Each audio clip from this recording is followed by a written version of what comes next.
Hey, my lovely Natsuki's. It's been a minute. I'm so sorry for the very long wait. I did not mean to make you wait multiple weeks and I didn't mean to just totally disappear off of the face of the earth either. I've been extremely busy, and I also just haven't had the motivation to record in a little while. So I'm able to get this out though, hopefully. But the reason I've been so busy is not only because of school, and because my uncle is currently moving into my house. He already has moved in. It's just getting settled and everything. And then in a little while, one of my aunts is also gonna move in, so that's also chaos. And I've been taking time to spend with friends and family more than I usually have, because I usually just sit in my room all day and do nothing, and that's why I record. But I've been trying to get out and doing stuff, and I've been hanging out with one of my friends a lot recently, and hanging out with my family and taking time to spend away from my technology and stuff. So I've just obviously I have been using my technology, obviously. I still doom scroll every now and again, but yeah, I've just been really busy and not really had time or motivation to record recently. So yeah, apologies for that. But hopefully I can get back to a semi-regular schedule. I'll probably go back to posting once a week, or and then have a fic that I'm posting bi-weekly, or once every other week. Or I could shift between two fics. 1 week I'll do one fic, the next week I'll do another. But yeah, because doing 2 a week has been a bit of a struggle, because I've been extremely busy recently. So I'm probably gonna do I'm gonna try and do 2 a week until I'm done with the press hard to subscribe fic, and then I'll go every other week for 2 fics, and that's how I'll get that done until I have the time to do twice a week. So just letting you know. And that was just this is not the intro to the video, I swear. There is an intro to the video. I just recorded that forever ago and then never got around to posting it. So yeah, that should be all. I'll let you guys get to the actual intro and the rest of the fic. Bye. Hello, my lovely Natsukis. It's your bestie Summer, and I have a sunburn all over my body because this week, I'm pretty sure my mom just left, and I don't know where she's going because she didn't tell me she was gonna leave. But, well, guess I'm gone. I'm pretty sure I'm home alone now. But anyways, I have the worst sunburn on my legs. It's driving me crazy. I can barely wear clothes. But the reason is because for this week, today is a break day, because everybody was not only burnt out, but also burnt to a crisp, because all of us got sunburns. But I have been really active this week. The day before yesterday, we went hiking and swimming at a lake, or was it a lake?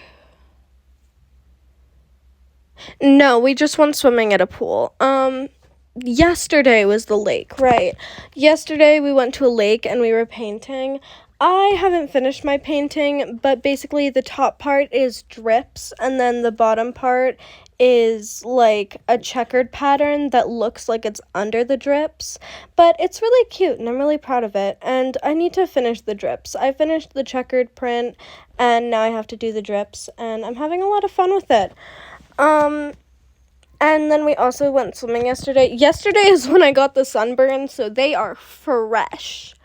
I also put all of my drawings and paintings, I hot glued them to my wall, because I didn't have enough pins, so I just kind of hot glued them, which honestly works really well. Like, I really love how it turned out. It's so cute.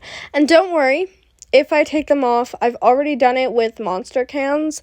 If I take the hot glue off, it won't tear off my wall paint, and even if it does, I have more paint. Like, it's not gonna do anything.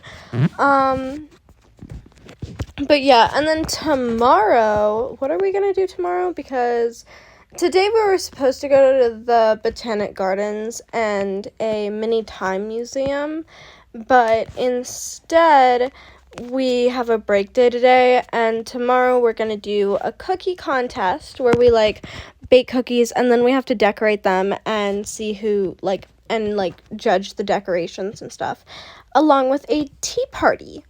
And then Fridays, when we're doing the stuff that we planned on doing today, we were originally going to do another hike and a little river, like, float thing and lunch at somewhere.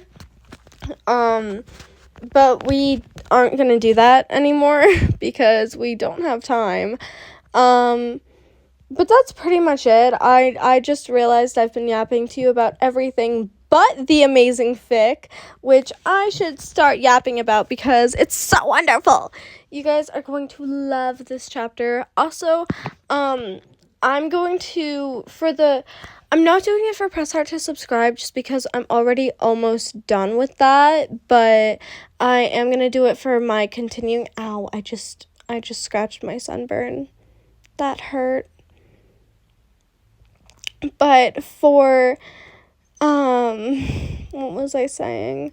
Right, for the continuing fics, I'm going to be reading, like, what chapter it is and the name, unless I only read, like, half of a chapter for one part and then the other half for a different video, in which I won't be doing it for that second video. So, like, that for Press Heart to Subscribe, if I was to do that, I would say chapter so-and-so for the first part of the chapter, and then for the second part of the chapter, I won't do that just because I'm halfway through the chapter already. But I will be doing it for this fic and the continuing fics, which, speaking of, I definitely need to find more because I only have, like, 2, I think. I have this one, and then after Press Heart to Subscribe, I have one ready. So if you guys want to give any suggestions or something, I always read the fic before I, like, ask and upload it. But if you guys want me to do a, like, what's it called? A on-screen reaction, not really a reaction, but like I read the chapter and then I talk about what I think of the chapter at the end of the fic, just to like see how I would react to everything. But yeah, that's pretty much it. This has been going for a hot minute now, so this has been going for 5 minutes, so I'm gonna continue. That's enough of that. Anyways, this is part 2, chapter 2 of Married to Winter, a DPXDC podfic written by Corkinavoid and read by Summer Audio. Enjoy! Chapter 2. No matter where, I am who I am, and no one can change that. Beginning notes. Trigger warning. Mention of death, stabbing, wounds, blood, burns, needles. Nothing graphic, but I feel like it's best if I still put it in the trigger warnings. Greetings, heart and soul of Prince of Winter. A maid says, with no bow or even a nod to him. For all that Tim knows, she should do that, but he is still very much human. Even the lesser fae deem him not worthy of their respect. They don't say it to his face, of course, but they don't try to play or trick him.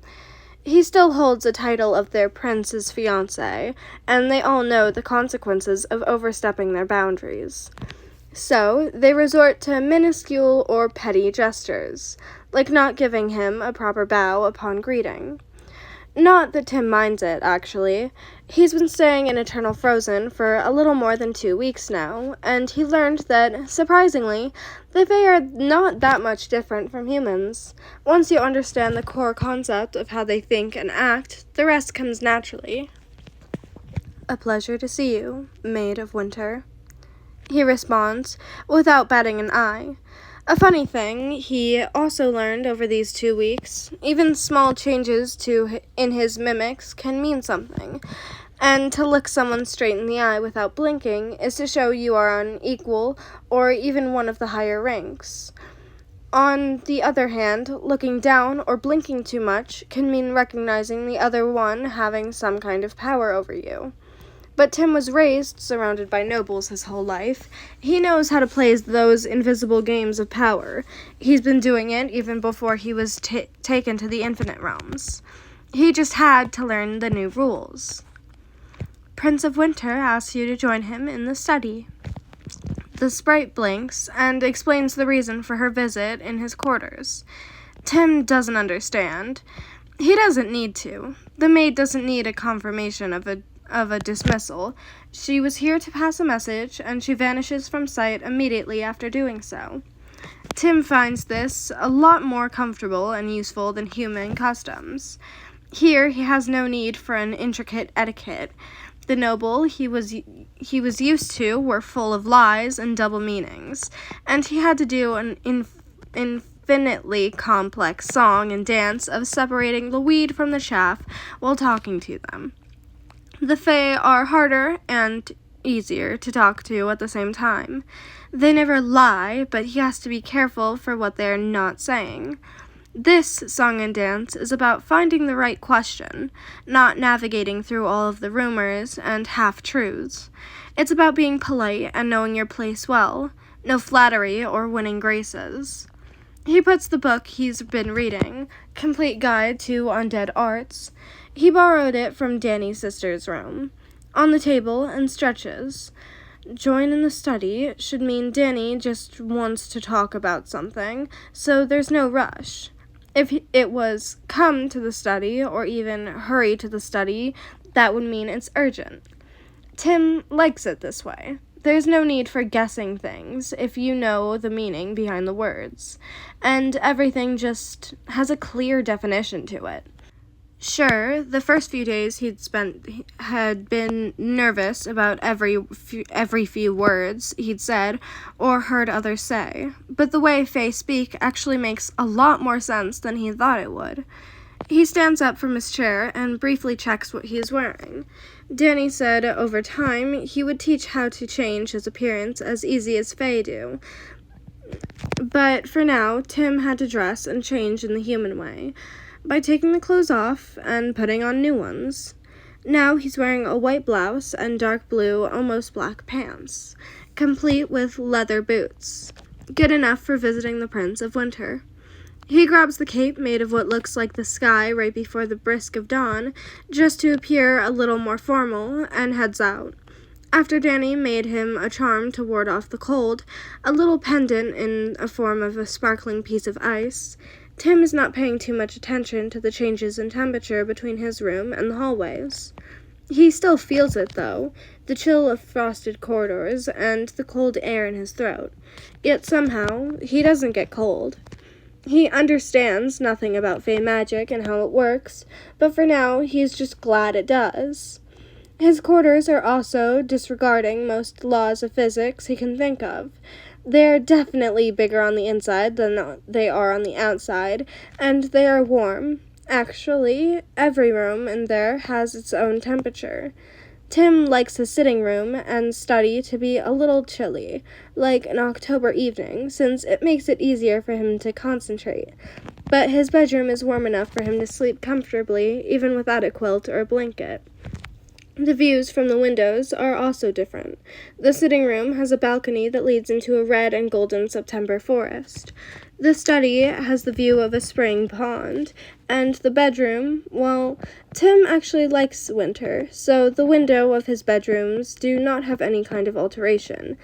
And every day he wakes up to see an endless white, a forest frozen forever, and the pale, faded blue skies above it. At first, when they were discussing the designs for his quarters, he thought all that would be a little too much to ask. But then at one point, Danny stops his attempts at compromising between what he was used to and what he wanted and what he thought would be necessary, or at least possible, things to do. Then he took all the sketches and plans Tim had away and put a blank sheet of paper in front of him. Make a plan for a perfect room you want. What you would do if you had an unlimited amount of resources and the whole world at the tips of your fingers, he asked, and it was at that moment that Tim knew this was not a figure of speech. His fiancée was nearly all-powerful, being who quite literally did have the whole world at his fingertips. He could do anything he wanted. Maybe it says something about Tim that his perfect room had very little decorations. They were plain, austere, and lacked the flamboyance usually associated with royal quarters. Honestly, it looked almost minimalistic. His favorite thing about them were soft, fluffy carpets all over the floors, which allowed him to walk barefoot at all times, a luxury he didn't have even back in Wayne Castle. The stone floors are not exactly fit for doing such. The doors to Danny's study, the official one, not his personal one, are open wide for anyone to enter. Even from a distance, Tim hears two voices arguing inside, one of which being his fiancée, and the other unfamiliar. Yet he can still guess Danny's visitor is not one of Winter Court.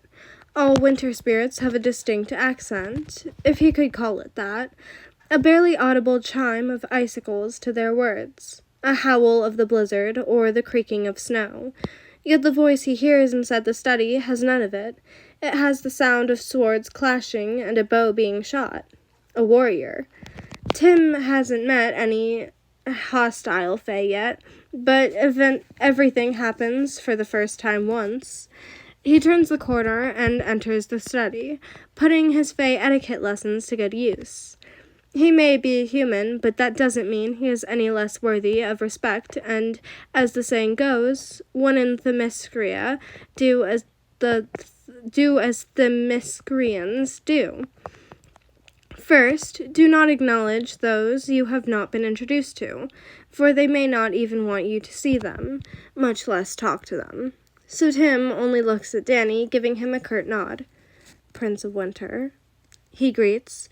Second, even if you don't acknowledge them, don't act like they are not here, and proceed accordingly. In this case, that means refer to Danny by his official title, and not any of his personal ones or names. Chosen, or, God forbid, true. One of the corner of his eyes, he still pays attention to the unfamiliar fae in the study. Their argument has stopped upon Tim entering, and now both fae are looking at him. While Danny seems noticeably relieved and maybe even fond, that ear twitch is very telling. The other one looks grim and tense, and very out of place with their dark skin and black curls in an ice palace. Heart and soul of mine, Danny greets him back. And while the title is absolutely mortifying in Tim's opinion, it's the only one he has now. After the eventual marriage, he will also be Prince of Winter, but as long as they are only engaged, he gets to be heart and soul of one. Danny explains to him that it is a common additional and usually temporary title given to the loved ones of fae in power, kind of like saying, "This is King's beloved." Danny really wasn't lying when he said if he tried to explain all the complex systems of titles and fae hierarchy all at once, they would have been sitting in the silver parlor for hours. You taught him well. The still not introduced fae adds, clearly talking to Danny, but their eyes scan Tim from head to toe. He can't see their expression clearly since he is still only looking at Danny, but the tone of their voice is more than enough to convey their disdain. Excuse you, he is not some kind of pet. Tim put great effort into not showing his emotions on his face. He is, unfortunately, not sure if he is ranking higher or lower than this guest, and he doesn't want to risk his life over some derogatory comment. Thankfully, Danny seems to take the same offense, if not more. Keep your thoughts to yourself, one of Wild Hunt. He all but snarls at the Fae. His ears go down menacingly. It is not your place to speak of me or mine freely. One of Wild Hunt? Okay. Tim technically ranks lower than them, but Princes of Seasons, courts, are on the same level as the members of the Wild Hunt. They are in the Eternal Frozen now, in Winter's territory, so he is more or less in the position of an equal. Good to know. One of Wild Hunt huffs and rolls their eyes, seemingly unbothered by Prince's threat, before turning to Tim again. I am Huntress, first of Wild Hunt. You may call me by my title. She introduces herself, and Tim can finally look at her directly. Dressed like a fighter, all black leather and silver, light purple marks on her dark skin, probably something ritualistic. Tim has seen others, not from Winter Court, wearing one or the other type of face paint. A sword at her hip and the bow behind her back only emphasizes her position. Unlike humans, Fae have no rules about bringing their weapons anywhere or coming to someone's house armed, but the lesser Fae deem it a matter of politeness to not show their weapons when visiting. Huntress, though, doesn't give a damn. I'm Polaris, heart and soul of Prince of Winter. Tim follows the introduction protocol. You may call me by my title. Is his title embarrassing? Maybe. Is it also very long and thus takes a moment to pronounce? Yes. Does Tim enjoy causing Fae just the tiniest amount of trouble in returning for their antics? Undoubtedly. He takes his revenge where he can. Sue him. Danny shoots him a short but clearly amused glance. That must mean he is doing good. Huntress raises an eyebrow at that, but doesn't ask anything, instead turning back to Danny.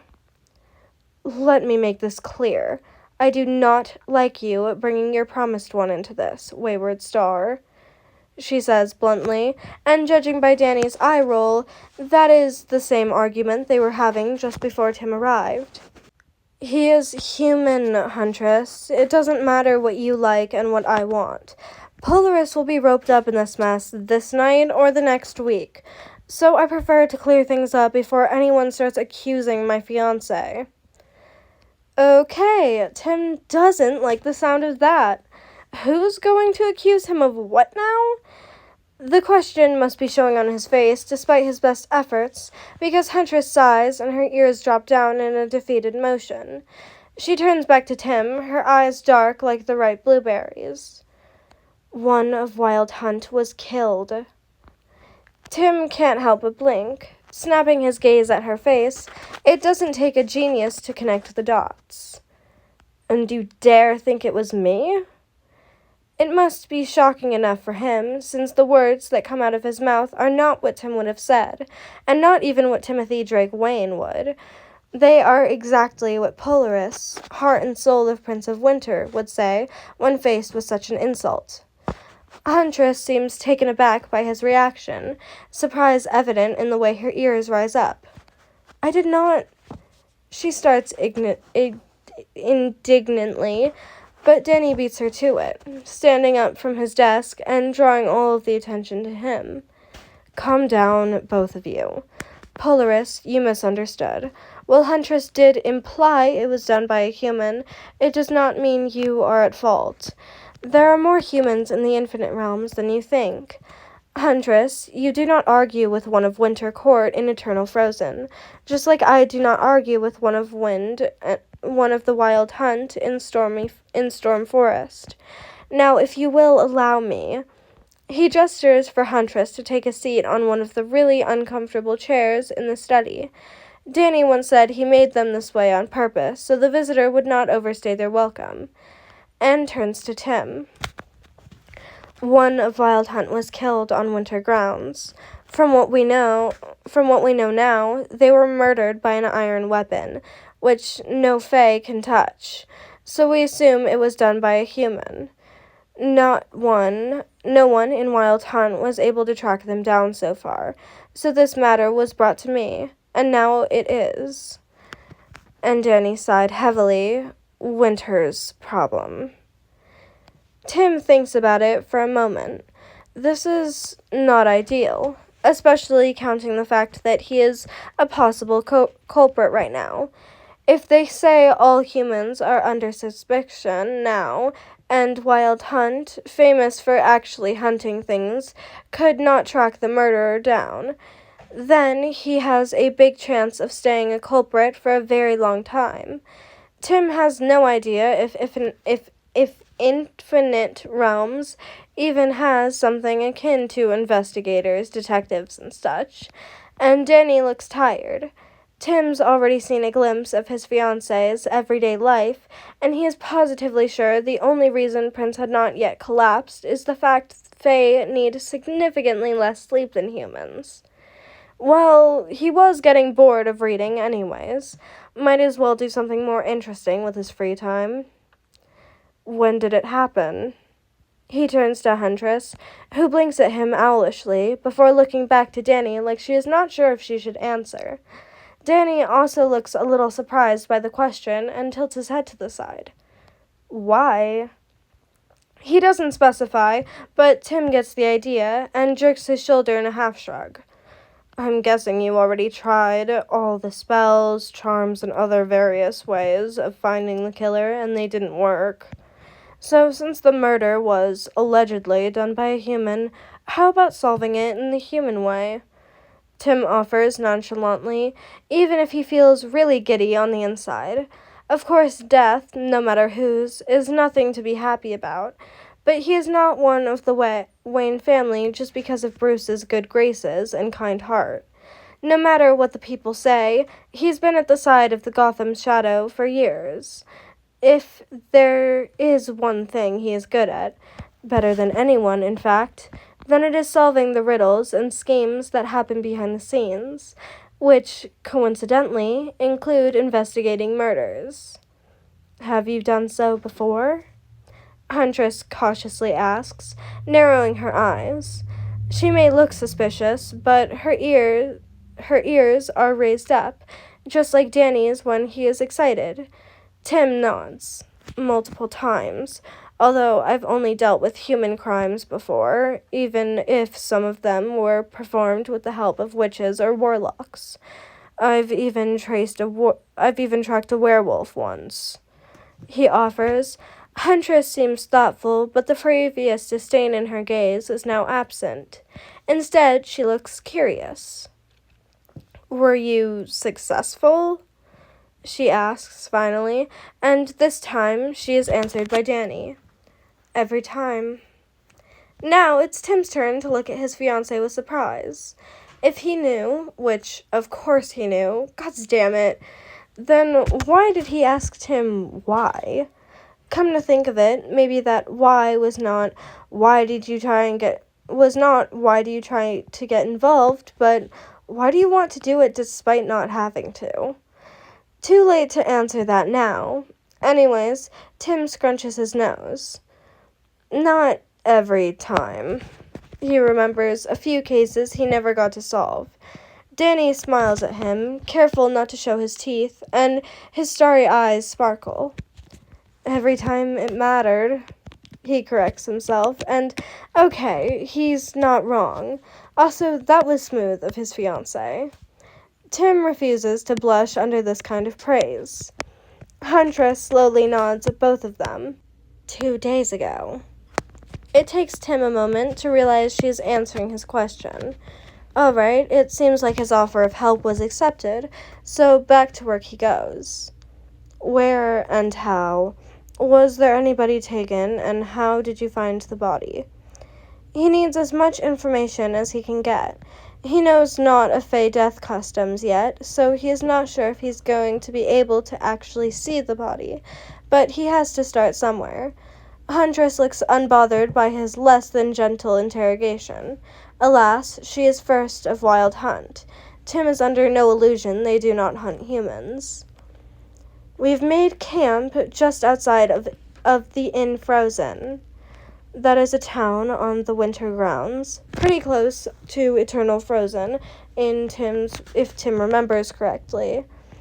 I doubt you are familiar with how Wild Hunt sets up the camp, so I'll explain. There are a few tents that are set up in a circle, and they're bigger on the inside than they are on the outside. Every tent has one of Wild Hunt watching over it at all times, and they are changed frequently, every 2 hours. We intended to stay for 3 days before leaving for Far Frozen. That night, right after the change of watch, the one who was to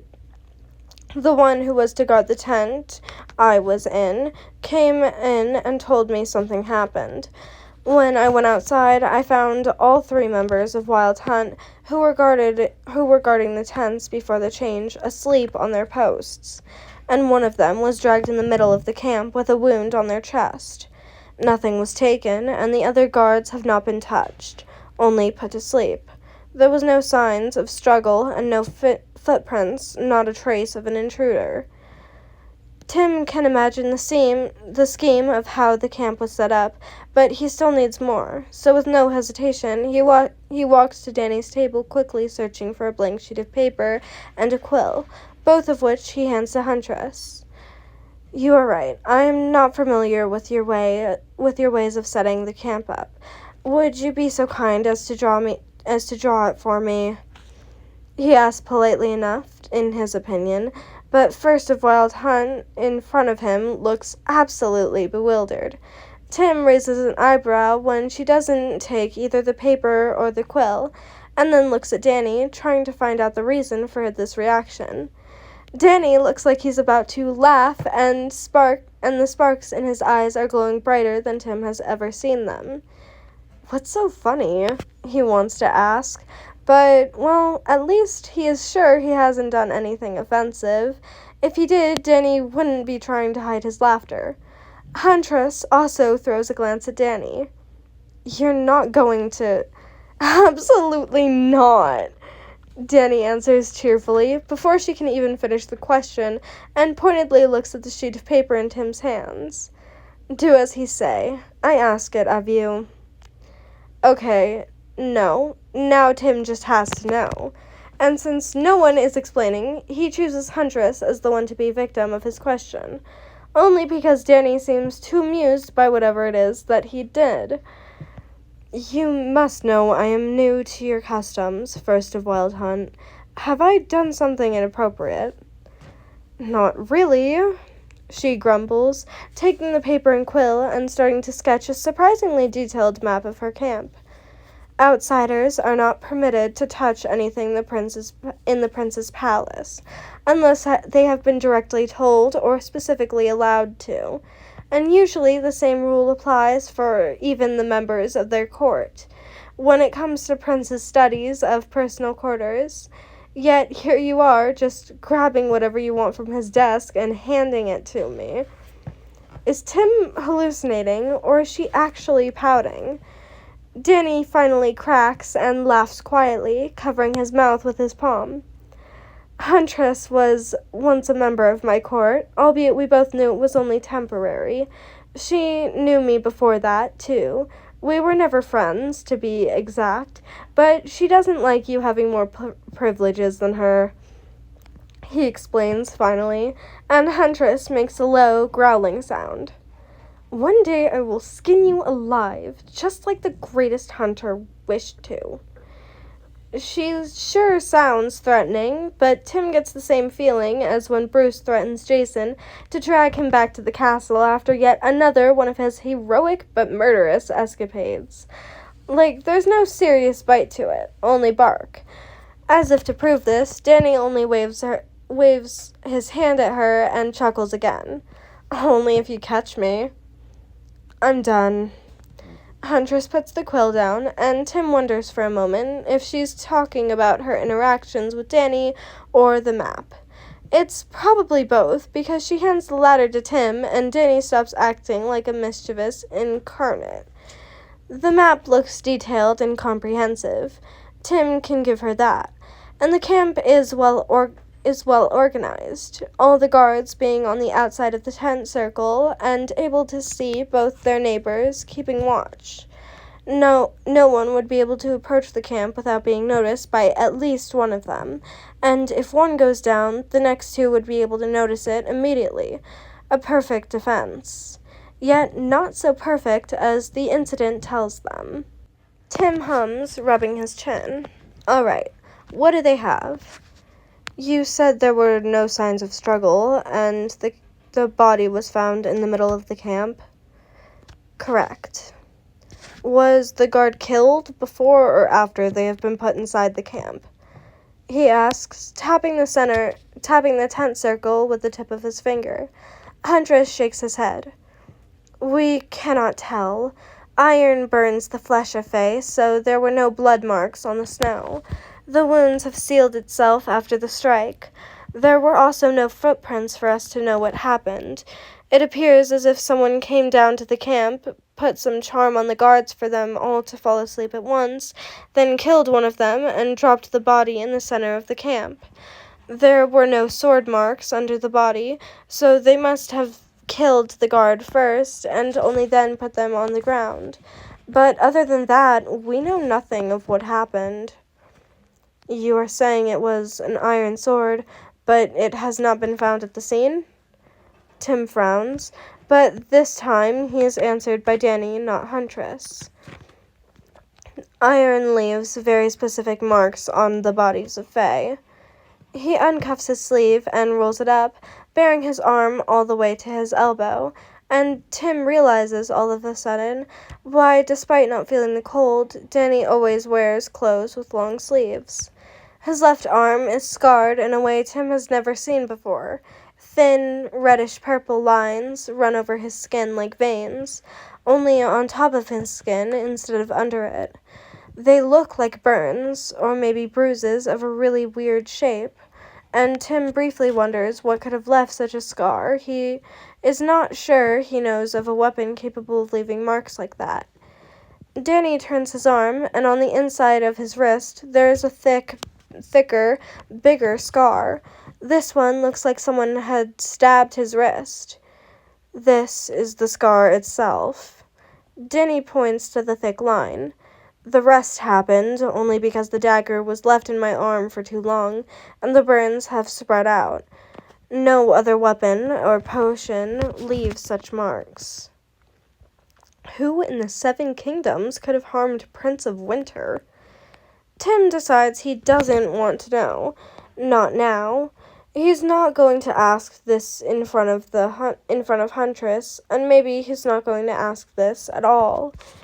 Danny rolls the sleeve down, and Tim's eyes linger on his hand for a few moments longer before going back to the camp plan. All right then, next question. Does it leave such marking only when Faye is alive, or it works the same way after the death? He asks Huntress, trying not to look at Danny now. He pointedly doesn't want to know what his face looks like right now, lest he gets distracted by the need to find out exactly who harmed his fiancée and make their lives a living nightmare. Not even for the sentimental reason. It's just unfair.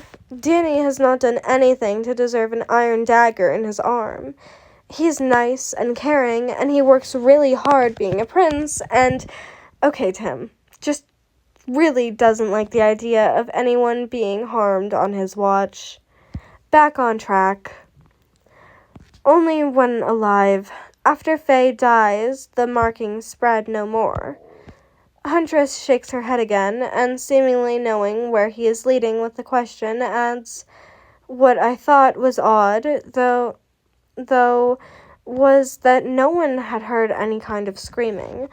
Dying of Iron Blade is an agonizing experience, but is also a long one. The markings have spread all over their torso and shoulders, and that had to take at least an hour.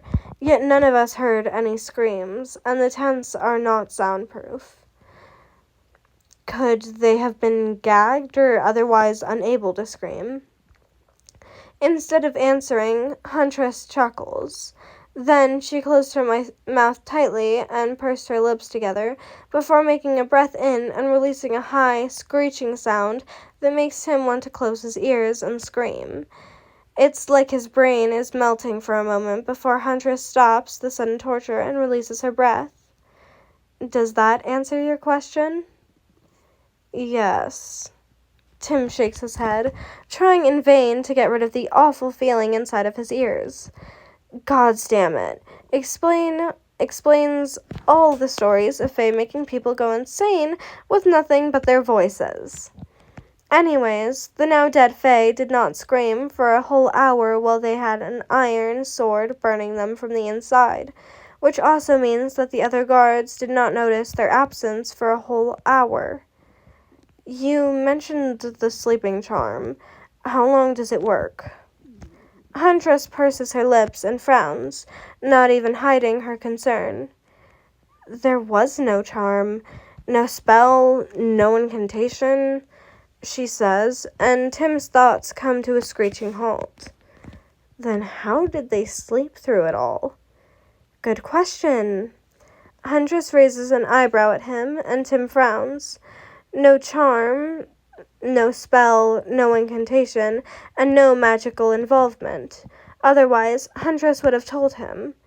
It is in her best interest to get to the bottom of this murder mystery, so for once, Tim doesn't have to worry about finding the right question to ask. There had to be something that knocked out 5 full-grown Fae all at the same time. They have not seen anyone attacking, so the physical knocking out is not an option. The magical ways are also out. What does that leave him with? How about potions? Tim asks thoughtfully. He has an idea. Huntress shakes her head again. She seems to do that a lot. The guards are not to eat or drink anything on their watch. They could not... No, I'm not asking if they ate or drank a potion. I'm asking if there is a potion powerful enough to make a Fae sleep through being burned alive. Tim clarifies, not even caring for the fact he interrupted First of Wild Hunt. He knows the feeling of being close to finding the answer, and that is it. Huntress looks back to Danny, tilting her head. Tim follows her gaze and watches his fiancé frown and rub his chin.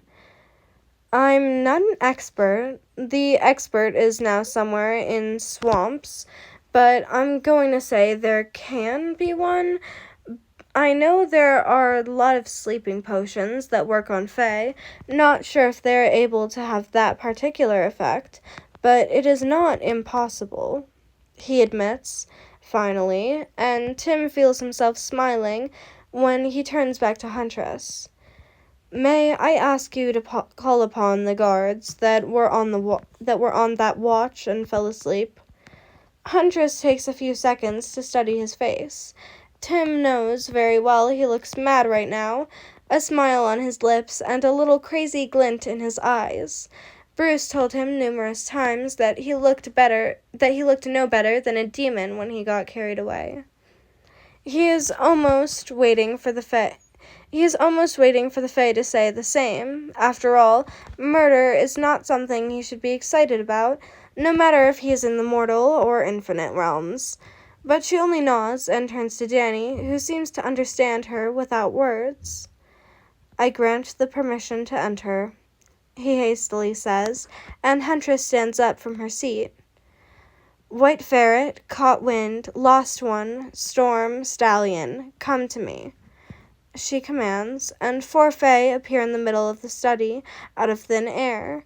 They look nothing similar, not to their skin tones or hairstyles, but they're all wearing black and silver just like Huntress, and they all have the same purplish face paint on them, although the designs are a little different and not as intricate as the leaders.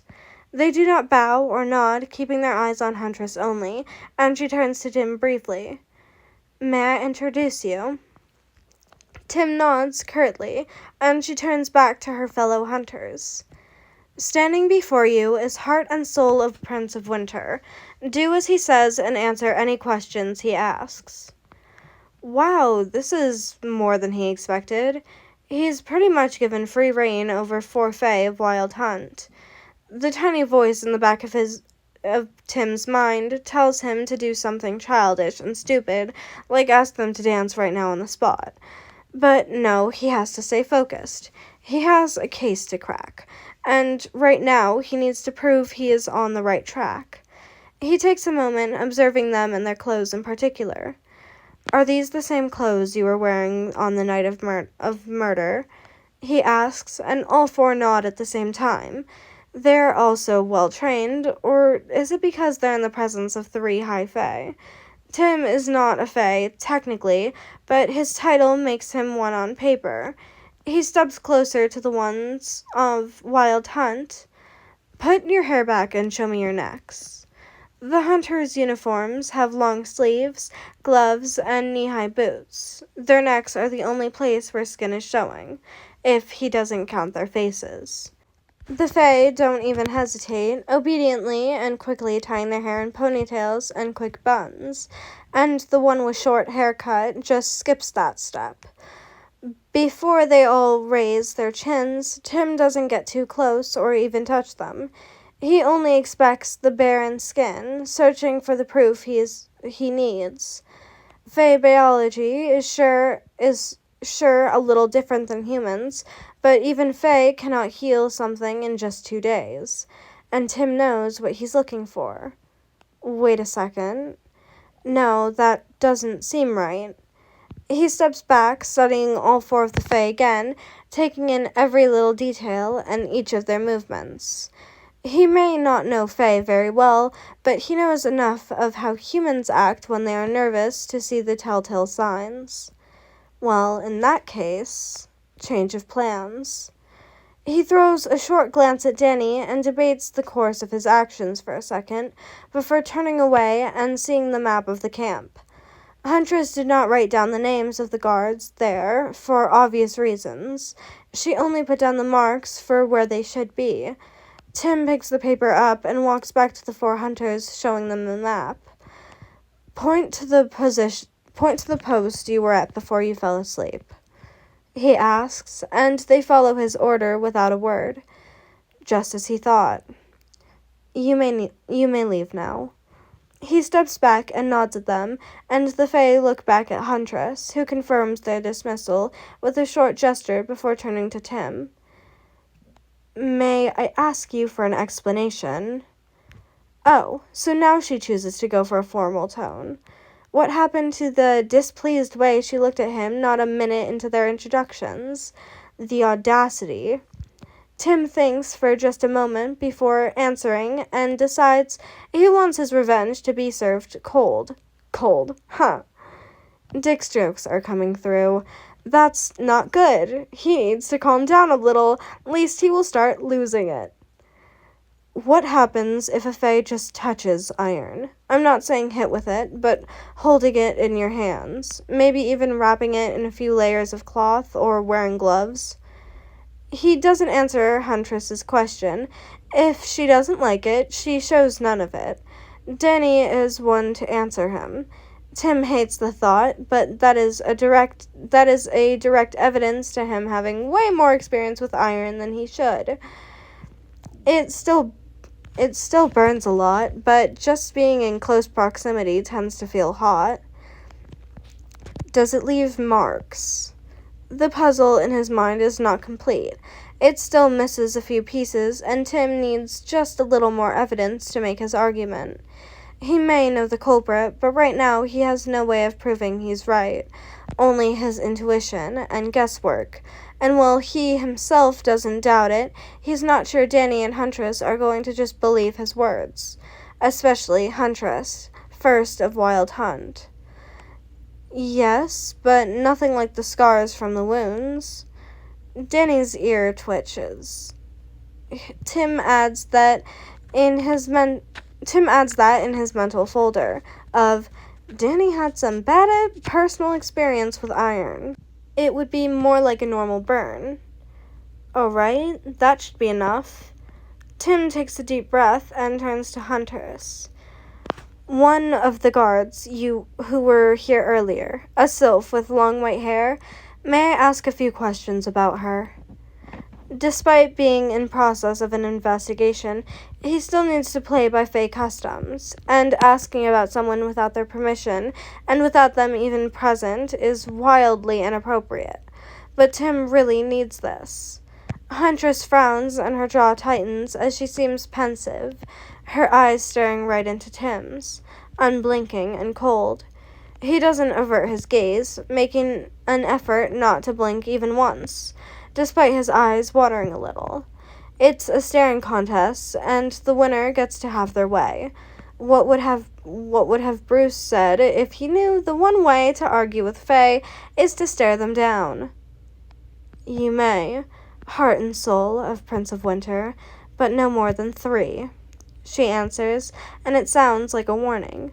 3 questions. He can work with that. He would have preferred at least 5, but this is not a time and place to push his luck. Was she asleep like other guards? Have you seen her hands without gloves on? And has she seen any ties with mortal realms in the past, let's say, 2 years? He chooses the most important questions. Huntress takes in a sharp breath. Are you implying one of my hunt? Answer his questions, Huntress. Danny interrupts her righteous fury, staring her down with much more success than Tim had before. But he has the advantage, as all Fae do. They don't necessarily need to blink, unlike humans.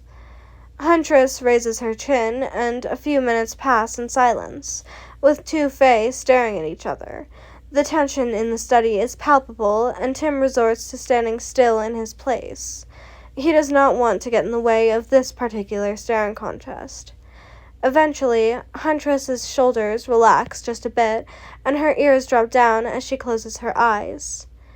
Caught wind was asleep with everyone else and woke up with them. I have not seen her without gloves. She only joined Wild Hunt 3 seasons ago. I know not of what she was, or where she was before that. Her voice is tired and defeated. Tim can't help but raise an eyebrow. Do Fae not check their subordinates' backgrounds? Okay, maybe subordinates is not the right word, but the lack of safety precautions is surprising. But then again, it's the Fae. They work in mysterious ways, and while Tim came to learn some of it after 2 weeks among them, he sure doesn't know everything. In any case, he now has enough evidence, albeit indirect one, to at least make his guess known.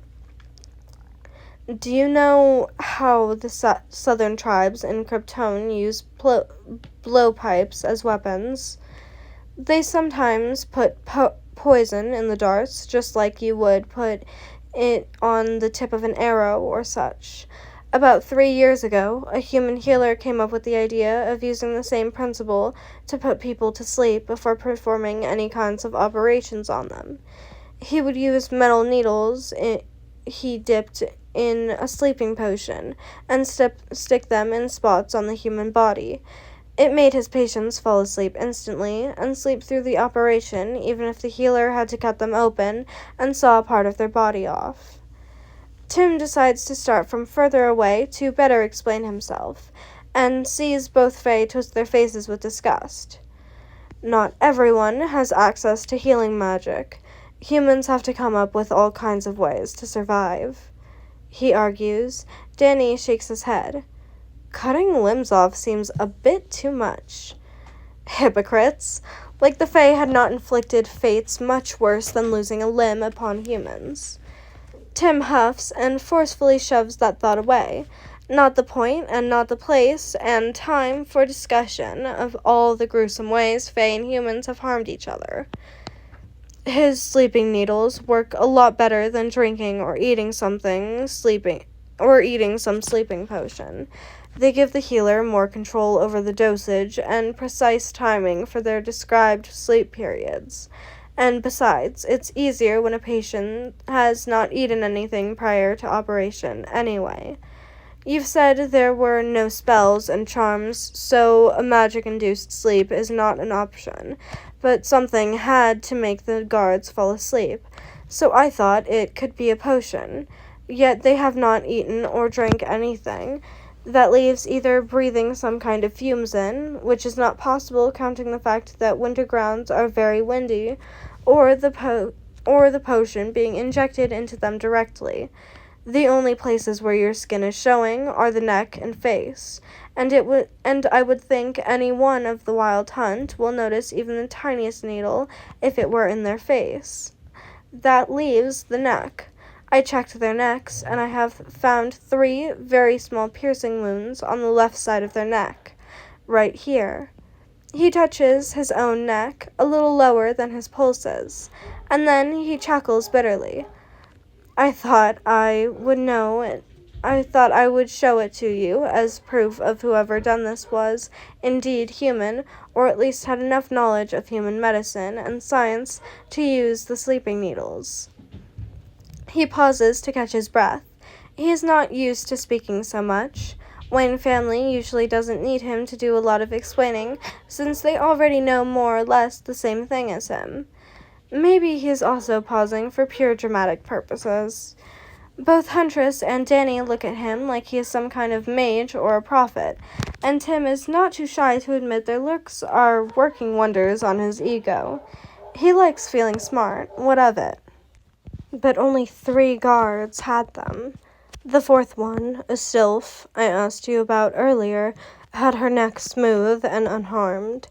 Even Fae do not typically heal wounds in 2 days, so either she has a very good self-healing ability, or she had not had them in the first place.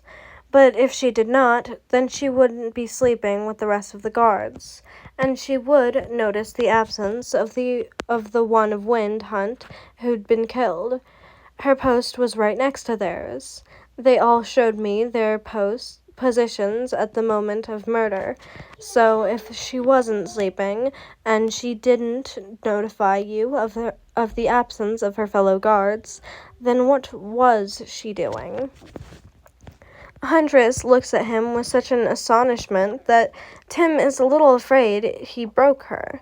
It takes her a couple moments to come back to her senses, and she blinks a few times, looking down to the floor and then back at Tim. But the iron weapon. Ah, yes, that is where his theory became a little lousy. He has no idea how caught Wind was being very much a fae, could have willingly used an iron sword or dagger, and what's even more confusing, where did he get it, and where is it now? Tim sighs and scrunches his nose.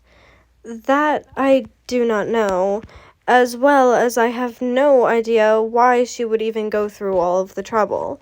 If you take my guess for it, she wanted to frame some other human for the crime, but I don't have enough information to who and why. Or she could have used iron just to avoid being under suspicion. He shrugs. But you can ask her yourself. Ask her to show you her hands, and if they are burned from her holding the iron, we will know if I was right or not. He is about 7 out of 10 sure he is, but there could still be a chance he is wrong. After all, he is working off very limited information and resources. He doesn't know enough of Fae biology or social interactions, and he has no idea how crime even works here. If he had maybe a few days to think about this, ask questions, and read whatever he can deem related to the case, he could be sure. What he is doing now is equal parts guesswork and intuition. Bruce would have definitely scolded him for making assumptions without proper knowledge. Sylphs are widely known for having flight abilities. That would explain why there were no footprints and not a trace of an intruder. There was no intruder if it was done by one of Wild Hunt, Danny adds all of a sudden as he leans back on his desk and crosses his arms on his chest. The suit he is wearing today, black and white like the contrast of old and dark trees, branches to the snow and ice of frozen forest, looks really good on him. Overall, Tim thinks Danny looks better without his favorite cape. What is the reason for hiding yourself when you are a fey prince and being of unearthly beauty?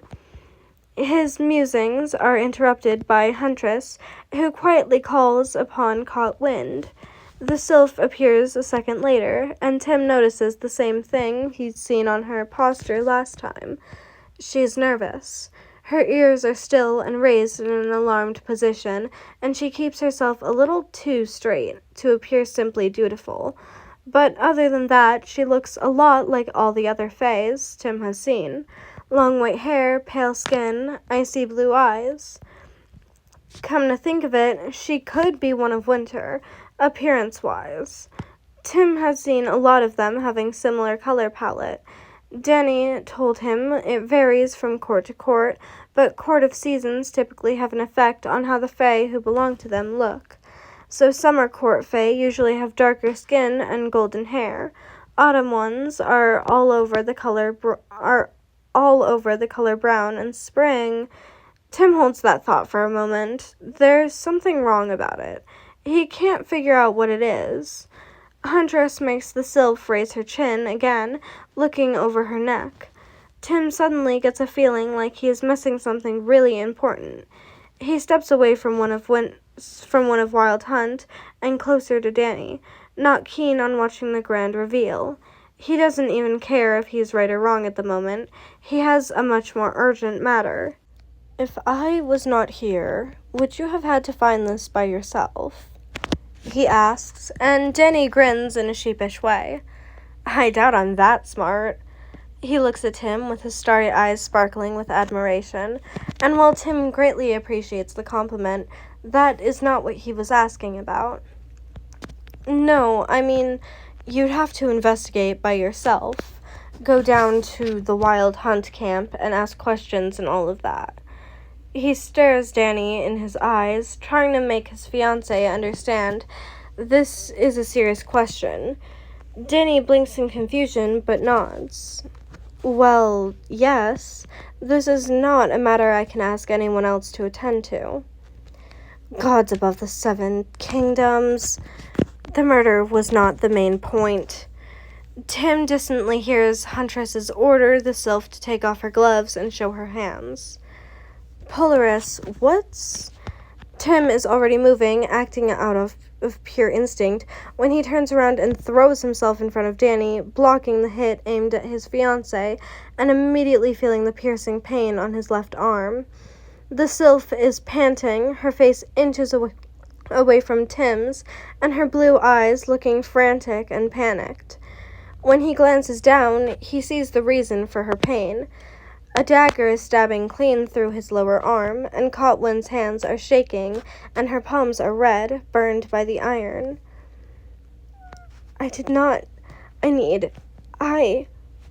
She whispers, her voice hoarse and broken. A moment later, the sylph is on the floor, Huntress holding her down. Cotwind doesn't try to escape, nor is she putting up a fight, only breathing heavily, and Tim notices a dark liquid slowly pooling under her body. Did you stab her? He asks Huntress, his mind a little dizzy. Wait, no, that can't be right. Huntress's silver sword is still at her hip. Cut him some slack. He'd just been stabbed in his arm. She pulled that dagger out of her stomach. Shaking her head, Huntress makes quick work of tying Cotwin's wrist and ankles. Caught indeed. Are you gonna kill her? Because I have a few questions before that happens.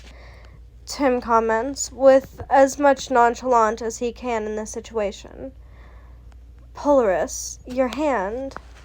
Oh, he didn't even notice Danny stepping around him and leaning down to look at the wound, sluggishly dripping blood all over his white blouse.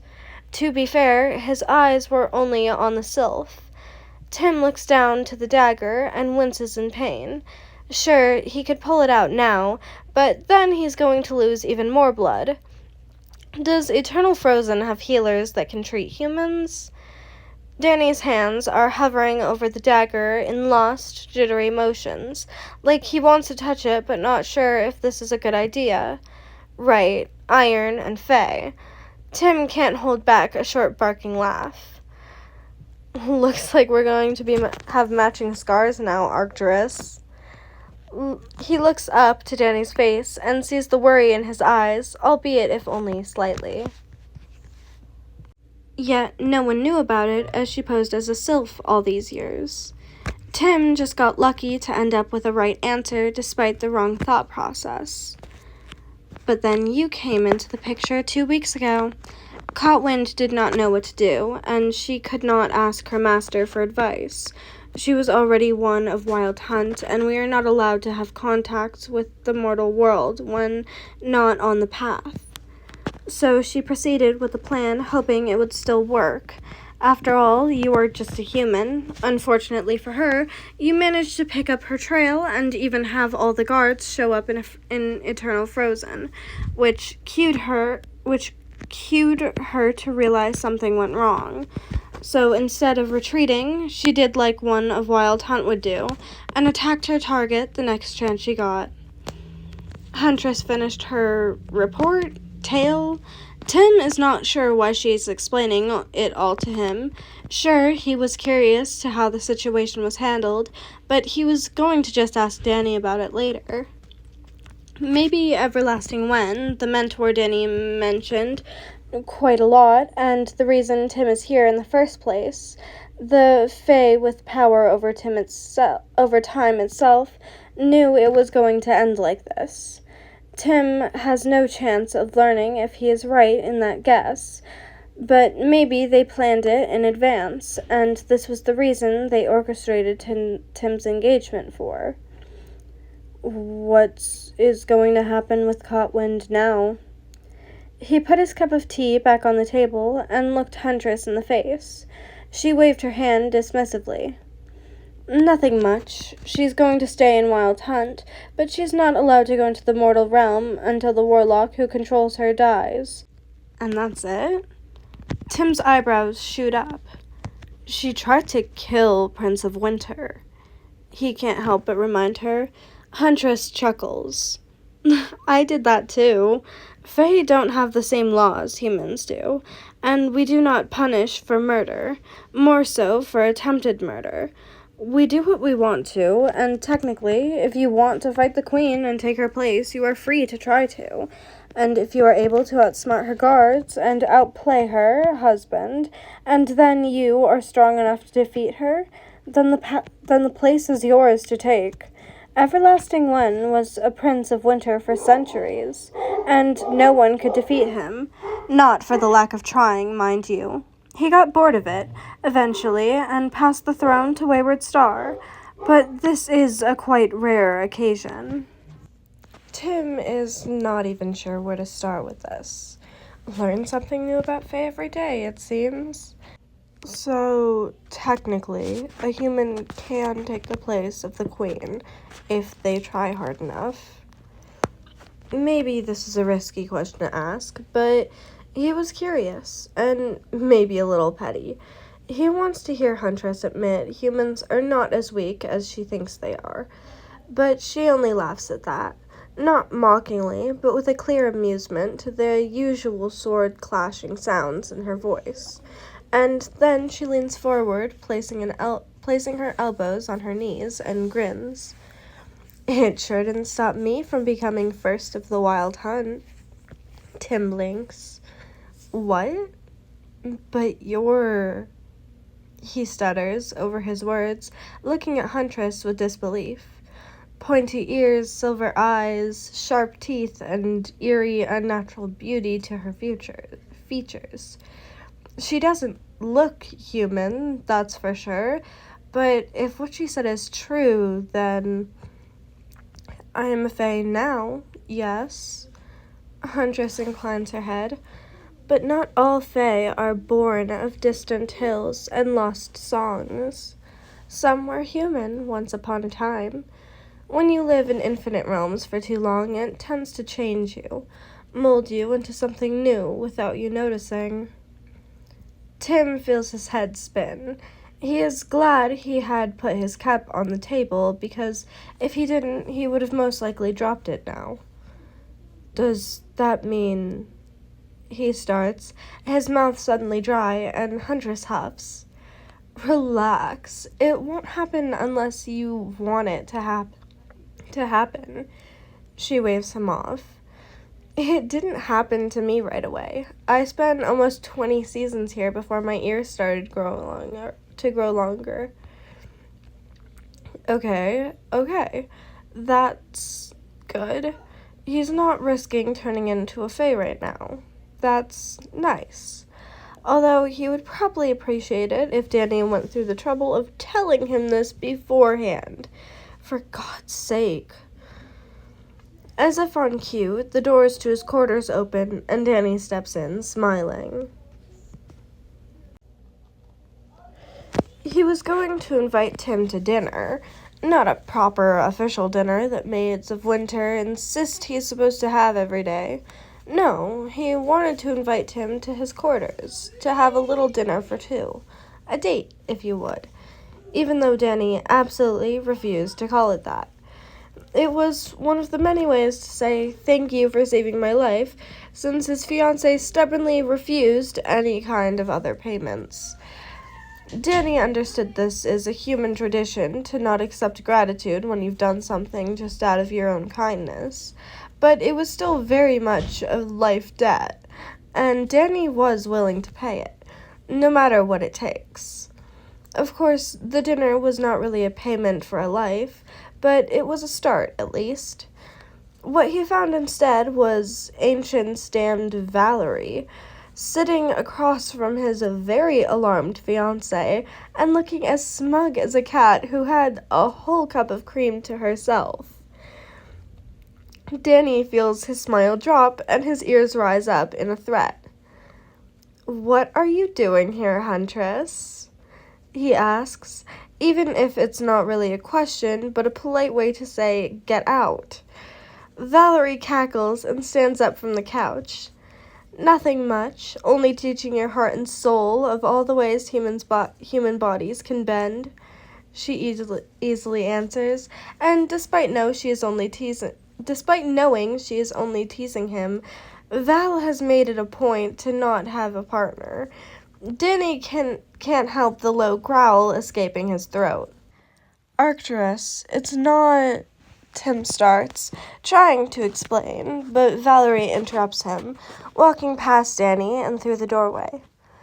"May we see each other again, Crow-mind." She inclines her head in a bow, deeper even than the one she owes him, Prince of Winter, and walks away with a cheerful hop to her step. Meanwhile, Danny just feels absolutely lost. Gone is his previous anger and agitation, and in their place there is an all-consuming bewilderment. "What did she call me?" Tim is the first one to speak, and Danny slowly tears his gaze off of the leaving Huntress and turns to him. His fiancée is looking no less confused than him, although Danny supposes for entirely different reasons. He blinks and finally enters the room, closing the door behind him. "Crow-mind," he repeats Valerie's words as he walks to the same couch she was occupating minutes ago. He can kind of see the reason for it, but why now? "And care to explain why? I thought it was really offensive to call someone not by their name or title." Tim picks up a cup of tea from the table and drinks almost half of it in one sip. "It is." Danny all but falls down on the couch and whines. But she used your title. I don't remember she gave you one. She just gave you a title of Cromind, Danny explains, not even hiding his pout. Congratulations on your first and very own personal title, Polaris Cromind, heart and soul of mine.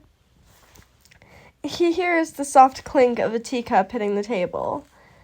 Is it a bad title? Tim asks cautiously, and Danny raises his head to look at his fiancée in the eyes, his ears perking up in a worried motion. What? No, it's a good one. Well, it is very fitting. Crows are the smartest of birds, and they have death on the tips of their wings. So your title pretty much means someone who is really smart when working with the dead, which you are. I mean, you're smart all around, but she definitely gave you a title for how you solved the mystery of her fellow hunter's death. So it's a nice one, overall. He pauses in his ramblings and tilts his head, looking at Tim a little uncertainly. Do you not like it? Tim hums thoughtfully and leans back in his armchair. So she called me a detective with a capital D, but the Fey way, he concludes, and his lips curve up in a small but pleased smile. No, I like it. I love it. Actually, considering who I was back in Gotham. He then looks back at Danny, who is still very obviously upset, and his smile fades a little. But it looks like you don't. Danny almost falls on the couch from how fast he sits up. I do, he loudly assures Tim, and then deflates immediately after, looking down at the floor. It's a good title, and very fitting, as I said, but I wanted to give you your first personal title. He's jealous. Sue him. He wanted to be the one to make a good, perfect personal title his fiancée could go with. Something he would love to call himself, and he had Valerie, out of all people, beat him to it. It's just unfair. The short moment of silence is broken by the sound of Tim's laughter. Danny raises his eyes to look at him and is momentarily taken by the sight. Tim is pretty no matter what he wears or how he looks, but he is really, really pretty when he is laughing. Danny is so bad at compliments. Ancients. He wants to say something so bad, but all the words just betray him, leaving his head empty like a hollow. But you were the first one to give me a title. Tim leans forward and over the table, looking Danny in the eyes. Heart and soul of yours, remember? Well, yes, but it's an official one, so... Danny feels his cheeks heat up. He is so glad that it doesn't show up on his Fae form. At least he thinks it doesn't, but seeing how Tim glances down at his cheeks, he noticed. His fiancé, true to his new title, tilts his head in a bird motion and leans back. Anyways, to what do I owe the pleasure, Arcturus? Oh, right, dinner. Ending notes. I didn't think I could pull a detective story, and I still think I'm not very good at it, but this came out nice. If you hadn't figured it out, Caught Wind is Danny. I actually headcanon her to have a wind core, not that it matters in a Fae fantasy setting. And Tim's got his title, so he is getting accustomed to the Fae world. Heart, heart, heart. And that was part 2, chapter 2 of Married to Winter, a DPXDC podfic written by Corkinavoid and read by Summer Audio. I loved this was probably my favorite chapter out of all of them. I was really happy about it all, and like Cromind, it's just so perfect. It's so perfect. And Danny wants to have a little dinner. Sorry, I'm a sucker for sweet, wholesome stuff. So this was just so amazing. Yeah, that's I don't have a lot to say, but I am so sorry it took so long for this to get out. I'm just like really busy on weekdays, and so it's difficult for me to be able to post regularly. Also, I got a bruise. It's heart-shaped. It's kind of funny. I slammed my leg into something. No, I slammed my leg into a pew because I tripped. Um, and I didn't think it was gonna get a big bruise. Like, this bruise is like an inch long. Well, no, it's like an inch wide at its widest part. And then, like, at its longest part, it's about an inch and a half. So it's a big bruise. Well, what else was I gonna say? But yeah, I will really try to post, but it's also that, like, this week has just been extremely busy, because, let's see, what have I done in the past week? I have gotten ants. Not gotten as in bought an ant container. No, they're infesting my room, and I don't know where they came from because they came literally the day after I cleaned my room. Like, I deep cleaned my room and then they showed up. So that's fun. I went swimming like 3 times. I went to a lake. I went to a river twice. Let's see. Also, the river and the lake are separate from the swimming. I went to a time machine. I went to a mini time museum, so that was fun. I made shirts. That was also fun. We baked cookies. That was fun. We did a few other things that I can't remember off the top of my head that were also fun. And after all of those, I was hanging out with my other friend. And so I had, like, almost no time to myself to be able to record, because I usually do it at night, because I usually pull all-nighters because I have a horrid sleep schedule. But because of the fact that I've been so exhausted from the past week, plus school, I have just been really tired and haven't had time to record. So hopefully I get the time to record this week and I get, like, caught up with schoolwork, because I got behind thanks to all of my activities. But hopefully I am able to go back to my usual schedule of posting these, like, every Wednesday and Sunday. But yeah, again, so sorry for the fact that this took absolutely forever. But yeah, so this has been really long. It's lasted 4 minutes, so I should probably stop recording. Anyways, I hope you all enjoyed and have a wonderful day. Bye!